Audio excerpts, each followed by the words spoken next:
नमस्कार दोस्तों, मैं मोहन वर्मा। आप मेरे साथ 504 का इकाई अभ्यास देख रहे हैं, जो ब्लॉक 3 का है। इकाई 11 है।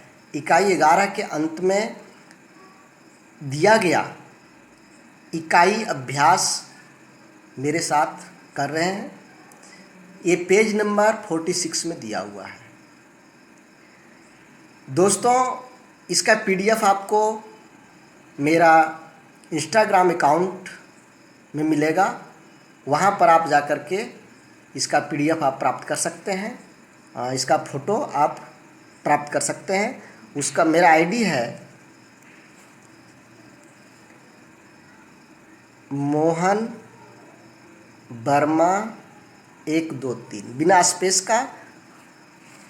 तो चलिए हम लोग देखते हैं आज का बात वाली बात पर। प्रश्न है, परियोजना के द्वारा आकलन पोर्टफोलियो द्वारा आकलन से किस प्रकार भिन्न है। यहाँ पर प्रश्न को पहले समझिए कि परियोजना के द्वारा आकलन और पोर्टफोलियो के द्वारा आकलन, आकलन तो दोनों से होता है, परियोजना से भी होता है और पोर्टफोलियो से भी होता है। लेकिन दोनों में अंतर क्या है, कौन अच्छा है कौन खराब है, ये आपको दिखाना है। तो सबसे पहले परियोजना के बारे में हम लोग बात करेंगे, फिर पोर्टफोलियो के बारे में बात करेंगे और अंत में दोनों में क्या समानता क्या अंतर है ये बात करेंगे। तो सबसे पहले परियोजना की बात करते हैं, फिर हम लोग पोर्टफोलियो का बात कर लेंगे, फिर दोनों का आपस में एक साथ में बात करेंगे क्या अंतर है। चलिए परियोजना की बात हम लोग देखते हैं कि परियोजना खोजने का अवसर प्रदान करता है। देखिए परियोजना क्या है, यह हमको कोई चीज़ को ढूंढने का, खोजने का अवसर देता है। वैसी विभिन्न प्रकार की क्रियाओं की योजना जो छात्र स्वयं करता है, इसकी स्थिति का अवलोकन करता है, आंकड़ों का एकत्रीकरण करता है, आंकड़ों का विश्लेषण करता है, आयोजन करता है और अंत में सामान्यीकरण करता है, परियोजना कहलाता है। पहले देखिए परियोजना है क्या। परियोजना यह क्रियाओं की एक योजना है, काम करने का एक योजना है। इस योजना में क्या क्या काम होता है। सबसे पहला चीज़ कि इसमें छात्र स्वयं करता है। एक करने वाला जो काम है, इस काम को करने वाला छात्र स्वयं होता है। इस बात को देखिए, करने वाला कौन है, स्टूडेंट्स है। क्या करता है, इसकी स्थिति का अवलोकन जो परियोजना दिया जाता है, इस परियोजना का स्थिति का अवलोकन करता है। आंकड़ों का एकत्रीकरण जो परियोजना है, परियोजना से संबंधित आंकड़ों को जुटाता है, एकत्रित करता है, एक दूसरे से जाकर मिलकर जैसे भी हो, लेकिन उन आंकड़ों को एकत्रित करता है। आंकड़ों का विश्लेषण करता है, जो प्राप्त आंकड़ा हुआ, जो आंकड़े जमा किया, उससे विश्लेषण करता है। विश्लेषण करने के बाद सामान्यीकरण करता है। विश्लेषण करने के बाद इससे कुछ न कुछ निष्कर्ष निकालता है। इसी को परियोजना कहते हैं। पहला चीज़ हुआ। तो परियोजना से संबंधित मुख्य बातें हुआ कि ये काम करने का तरीका है, इसमें बच्चे स्वयं करते हैं, इसमें बच्चे स्थिति का अवलोकन करते हैं, आंकड़ों को जुटाते हैं, जोड़े गए आंकड़ों से विश्लेषण करते हैं, आयोजन करते हैं और सामान्यीकरण करते हैं। मोटा मोटी बच्चों के द्वारा किया जाने वाला काम को परियोजना कहते हैं। परियोजना विद्यार्थियों को समूह में तथा जिंदगी की वास्तविक स्थितियों में कार्य करने का अवसर प्रदान करती है। परियोजना जो है यह बच्चों को समूह में एक साथ, ग्रुप, 5 लड़के 10 लड़के 15, जो भी जिस तरह का परियोजना रहता है, ग्रुप में काम करने का एक अवसर मिलता है परियोजना के द्वारा। और यह जो काम होता है यह वास्तविक जीवन से, जिंदगी की वास्तविक स्थिति, वास्तविक जीवन से जुड़ा हुआ चीज़ रहता है। तो जब वास्तविक जिंदगी के बारे में कोई परियोजना करेगा तो वास्तविक जीवन का समझ बच्चों को आएगा, वास्तविक जीवन को समझेंगे। तो यहाँ पर ये 2 लाइन में मुख्य चीज़ें हुआ कि परियोजना समूह में होता है और बच्चे वास्तविक जीवन से जुड़े हुए काम ही करते हैं, यानी वास्तविक जीवन से जुड़े हुए काम को करने का अवसर मिलता है। इससे गणितीय अवधारणाओं के साथ साथ अन्य विषय को भी विकसित किया जा सकता है। परियोजना के द्वारा गणित को समझेगा ही, गणित में वह विकसित होगा ही, गणित के अवधारणाओं को सीखेगा ही, लेकिन इसके साथ साथ हिंदी, जो जो विषय है, सामाजिक अध्ययन, ये सभी विषय भी, विज्ञान, वो सीख जाएगा। इसके संबंधित एक प्रश्न था जिसका मैंने वीडियो पहले भी बनाया हूँ कि एक साथ किन किन विषय को एक साथ गणित के साथ समाहित करके पढ़ा सकते हैं। इससे संबंधित एक वीडियो इसके पहले मैं बनाया हूँ, उसको आप लोग देख सकते हैं। अब परियोजना के द्वारा आकलन, ये था परियोजना क्या है। अब परियोजना के द्वारा आकलन, परियोजना को गणित के आकलन में प्रभावी तकनीक के रूप में प्रयोग किया जा सकता है। देखिए, परियोजना जो है गणित के आकलन का एक प्रभावी तकनीक है, अच्छा तकनीक है। इसके द्वारा आकलन नियमित होता रहता है। परियोजना, जब जब हम बच्चों को परियोजना कार्य देंगे, जब जब बच्चे परियोजना कार्य करेंगे, उसमें इसका आकलन हो जाएगा। इसमें शिक्षक बच्चों के व्यवहार का अवलोकन करते हैं। जब वह परियोजना का काम करता है तो शिक्षक उसके व्यवहार का अवलोकन करता है। इसमें शिक्षक बच्चों की रुचि, एकत्रीकरण की विधि, रिकॉर्ड करने की विधि, प्रक्रिया का अवलोकन कर आकलन करता है।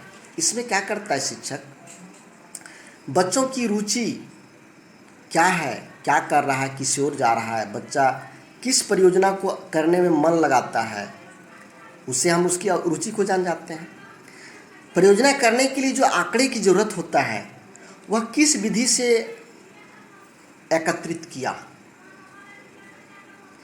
वो इस परियोजना का रिकॉर्ड कर रहा है, कैसे कैसे संपादित कर रहा है, किस तरह से वो कर रहा है इस परियोजना को, इसको वो रिकॉर्ड करके रखता है।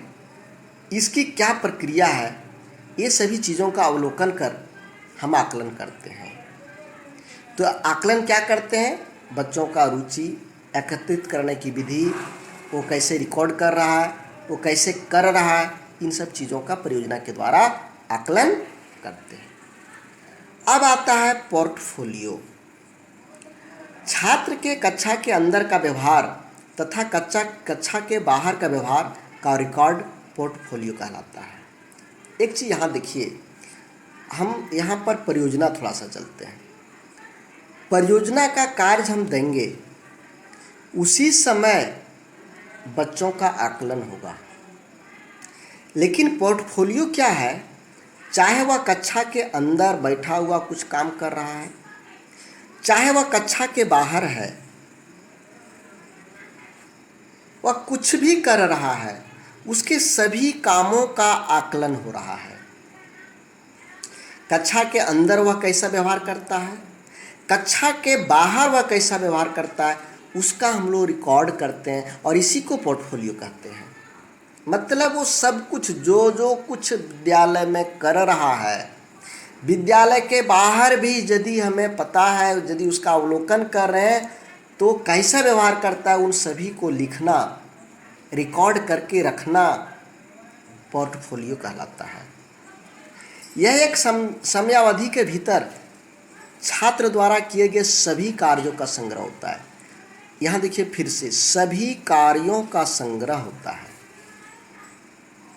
मान लीजिए शैक्षणिक सत्र 2018 से 19 के बीच में एक बच्चा जो भी कुछ काम किया, शैक्षणिक, गैर शैक्षणिक, खेल कूद, लोगों के साथ मिलना जुलना, परियोजना करना, कोई कार्यविधि करना, गतिविधि करना, जो भी कुछ कर रहा है, सभी कामों का संग्रह होता है और यह विद्यार्थियों के दिन प्रतिदिन के कार्यों या उन कार्यों में से किसी एक कार्य का चुनाव होता है। या तो यह सभी कार्यों का संग्रह होता है या फिर हम किसी एक कार्य का चुनाव करके पोर्टफोलियो का निर्माण करते हैं। चलिए आगे। इससे छात्र का ज्ञान या कौशल किस प्रकार विकास कर रहा है यह पता चलता है। पोर्टफोलियो से क्या पता चलता है? चूँकि उसका एक एक दिन का हिसाब रहता है। जब एक एक दिन का हिसाब पोर्टफोलियो में जुड़ा हुआ रहता है तो वह क्या विकास कर रहा है, कौशल में, ज्ञान में, या नहीं कर रहा है, पहले था उससे गिर रहा है नीचे या अप हो रहा है, सभी चीज़ों के बारे में इससे पता चलता है। अब पोर्टफोलियो द्वारा आकलन करना है। आकलन कैसे करेंगे? पोर्टफोलियो एक ऐसा माध्यम है जिसके द्वारा गणित अधिगम का आकलन किया जा सकता है। पोर्टफोलियो एक ऐसा माध्यम है जिसके द्वारा गणित का आकलन कर सकते हैं। लिखित परीक्षा के द्वारा छात्र के विकास के सभी पहलुओं का आकलन नहीं हो पाता है। सभी पहलू, छात्र के सभी पहलू का लिखित परीक्षा से आकलन नहीं कर सकते। वह अवधारणा को कितना जानता है यह हम जान सकते हैं कि 2 जोड़ 2 4 होता है, इसको जान रहा है या नहीं, ये लिखित परीक्षा से जान सकते हैं। लेकिन वह खेलने में कैसा है, लोगों के साथ कैसा व्यवहार करता है, नेतृत्व क्षमता उसके पास है या नहीं, कहीं वह बच्चा संकोची तो नहीं है, इन सब चीज़ों का तो लिखित परीक्षा से पता नहीं चलता है। इन सभी चीज़ों को जानने का एक ही माध्यम है पोर्टफोलियो। अब हम लोग दोनों का कंबाइंड यहाँ पर निष्कर्ष निकाल रहे हैं कि परियोजना अच्छा है या पोर्टफोलियो अच्छा है। इसी प्रकार परियोजना द्वारा उस परियोजना में भागीदारी का आकलन होता है। एक परियोजना द्वारा केवल उस परियोजना में उसने कैसा भागीदारी किया उसका आकलन होता है। परियोजना में छात्र के सभी पहलू का आकलन संभव नहीं है। मान लीजिए आप बच्चा को एक परियोजना दे दिए कि एक चार्ट पेपर में सभी कोणों के बारे में दर्शाना है, समकोण, न्यून कोण, अधिक कोण, सभी कोणों के बारे में दर्शाना है। ये बच्चा बहुत अच्छा ढंग से कर लिया, इसका पेंटिंग करने का तरीका अच्छा है, लिखावट अच्छा है, तो क्या इससे सभी पहलू का होगा? संगीत में वह कैसा है, मित्रता करने में कैसा है, नेतृत्व करने में वह कैसा है, सब कुछ पता तो नहीं चलेगा। जबकि परियोजना एक समयावधि के हर एक क्रिया का आकलन करता है। यहाँ हो जाएगा परियोजना नहीं, पोर्टफोलियो। पोर्टफोलियो यहाँ पर है, जबकि पोर्टफोलियो एक समयावधि के हर क्रिया का आकलन करता है। समयावधि मतलब एक शैक्षणिक सत्र 2018 से लेकर 2019, ऐसे हर क्रिया का आकलन करता है। अतः इससे संपूर्ण आकलन संभव है।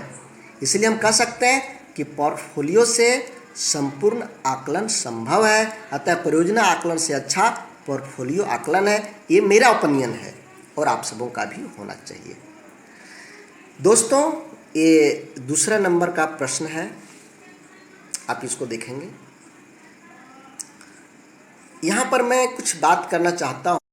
ये आज का दूसरा प्रश्न है, उसी पेज का, उसी इकाई का, उसी चैप्टर का। दोस्तों, मैं एक बात कहना चाहूँगा कि आप लोगों को मैंने सुबह बहुत इंतज़ार करवाया, लेकिन लाइव स्ट्रीम नहीं कर पाया।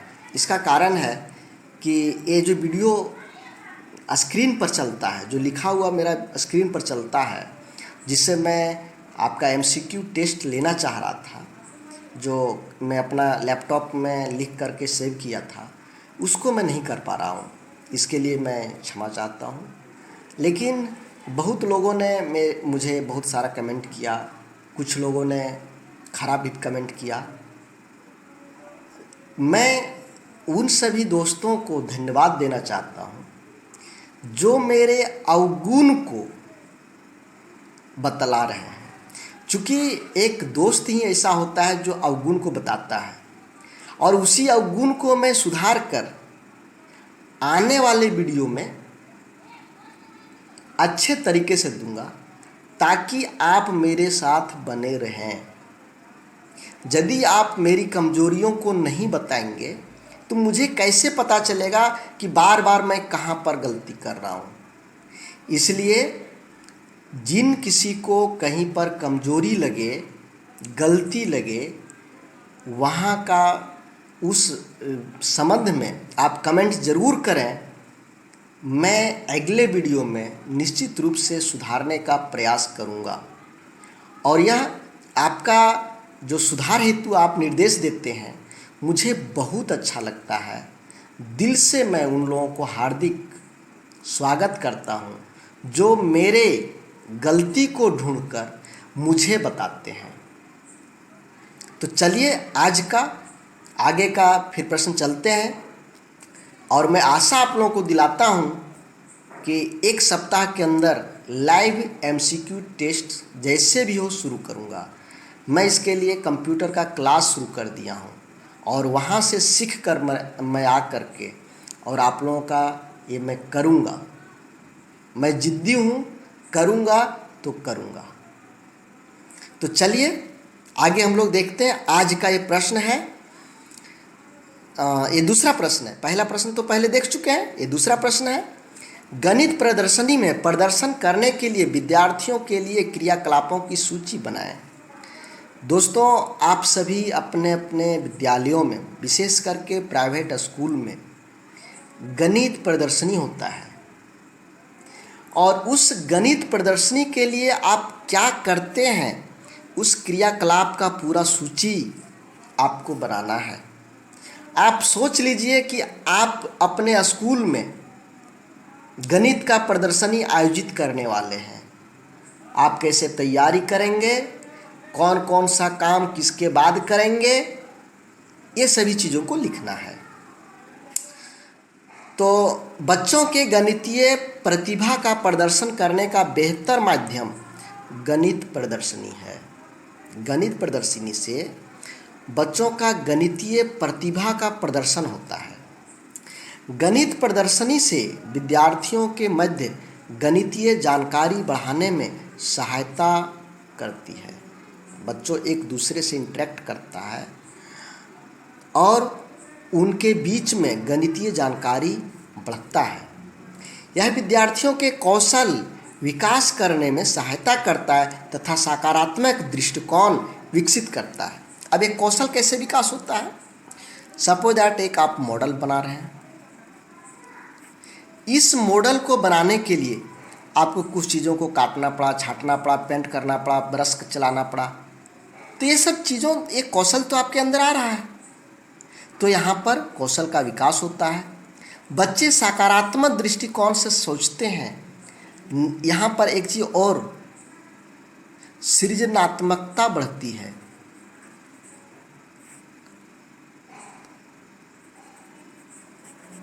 बच्चे में क्रिएटिविटी, कुछ नया करने का विचार उत्पन्न होता है, नया चीज़ करता भी है। तो ये आपका गणित प्रदर्शनी के बारे में हुआ। अब क्रियाकलापों की सूची नेक्स्ट। गणित प्रदर्शनी हेतु क्रियाकलापों की सूची, ये सूची है। सबसे पहला चीज़ है कि आपको समय का निर्धारण करना है और स्थान का निर्धारण करना है। जब समय और स्थान निर्धारित हो जाएगा तब आगे प्रदर्शनी के बारे में सूचना देना है सभी बच्चों को। जिन बच्चों को आप इसमें सम्मिलित करना चाहते हैं, जिस क्लास को सम्मिलित करना चाहते हैं या ऑल क्लासेज को सम्मिलित करना चाहते हैं, उनको सूचना देना पड़ेगा। प्रदर्शनी में दिखाए जाने वाले सामग्रियों पर चर्चा करना। अब सूचना हो गया, अब प्रदर्शनी में क्या दिखाया जाना है इसके बारे में चर्चा करना है। प्रदर्शनी के लिए तैयारी करने का अवसर या आवश्यक समय देना है। इस प्रदर्शनी में अभिभावकों को आमंत्रित करना है। जब इधर का काम हो गया, सब कुछ तैयार हो गया, डेट, समय, सामग्री तैयार हो गया, तो अभिभावकों को भी आमंत्रित करना है। नियत तिथि और समय पर प्रदर्शनी प्रारंभ करना है। सब लोग आ गए, अब बात रह गया आपको प्रारंभ करना है। सबसे पहला मॉडलों चार्टों का प्रदर्शन करना है। फोटो प्रदर्शनी में गणितज्ञों के फोटो के साथ उनके गणित के क्षेत्र में योगदान का भी उल्लेख करना है। टीएलएम का प्रदर्शन करना है। गणित से संबंधित पुस्तकों का प्रदर्शन करना है। उत्कृष्ट प्रदर्शनी का चुनाव करना है। पुरस्कार वितरण करना है और अंत में समापन करना है। इसको मैं ज़्यादा इसलिए नहीं बताया कि आप सभी अपने अपने विद्यालयों में गणित का प्रदर्शनी करते हैं, इसलिए केवल और केवल मैं आपको आज दिला दिया कि कैसे करना है। ये आज का प्रश्न है। दोस्तों, मैं देख रहा हूँ कुछ दिनों से कि आंसर देने का सिलसिला कम होते जा रहा है। शुरू में ज़्यादा लोगों ने आंसर दिया, अब धीरे धीरे कम होते जा रहा है। क्यों? मैं कितना मेहनत करके आपके लिए ऐसा वीडियो बनाता हूँ वो मैं जानता हूँ, और मेरा उत्साहवर्धन करना आपका काम है। आप कमेंट नहीं करेंगे तो मैं सोचूंगा लोग इसको पसंद नहीं कर रहा है। जब पसंद नहीं कर रहा है, किसी के लिए लाइक नहीं है, तो फिर मैं वीडियो क्यों बनाऊंगा? कमेंट करिए, लाइक करिए, वीडियो को शेयर करिए, अच्छा लगता है तो, और नहीं तो डिसलाइक करिए और कमेंट में लिखिए कि आप वीडियो बनाना बंद कर दें। मैं बंद कर दूंगा। इसलिए दोस्तों, आप सबों से गुजारिश है कि लाइक करें। यदि पसंद है तो लाइक करें, और पसंद नहीं तो डिसलाइक करें। कमेंट में लिखें कि आपने यहाँ पर बार बार गलती कर रहा है, इसके चलते आपका वीडियो अच्छा नहीं बन रहा है, आपका पढ़ाने का तरीका गलत है, आपका लिखने का तरीका गलत है, आप गलत लिखते हैं। ये सब चीज़ें तो कम से कम लिखिए, तभी तो मैं जान पाऊँगा कि मेरे अंदर क्या कमजोरी है। उस कमजोरी का स्वयं आकलन मैं नहीं कर सकता हूँ। आकलन, मेरी कमजोरी क्या है मैं आकलन नहीं कर सकता हूँ, मेरी कमजोरी क्या है इसका आकलन आप कर सकते हैं। और आकलन करके आप, यहाँ पर भी आकलन की बार बार चर्चा हो रहा है, तो इसलिए मुँह से भी बार बार आकलन निकल रहा है। तो आकलन का चर्चा करके और उसको कमेंट में लिखें। धन्यवाद दोस्तों, दिल से धन्यवाद। जय हिंद, जय भारत।